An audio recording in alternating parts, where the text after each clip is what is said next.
श्रीगणेशाय नमः।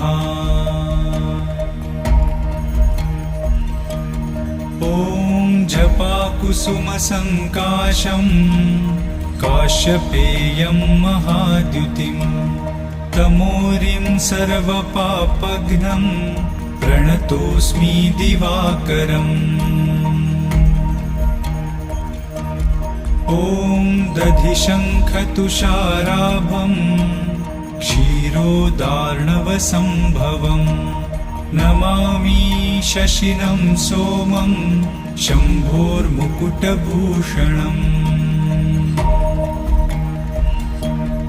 ॐ धरणीगर्भसम्भूतं विद्युत्कान्तिसमप्रभं कुमारं शक्तिहस्तं च मङ्गलं प्रणमाम्यहम्।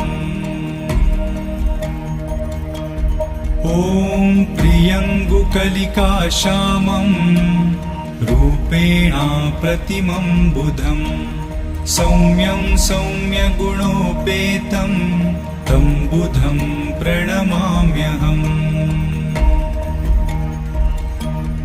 ॐ देवानां च ऋषीणां च गुरुं काञ्चन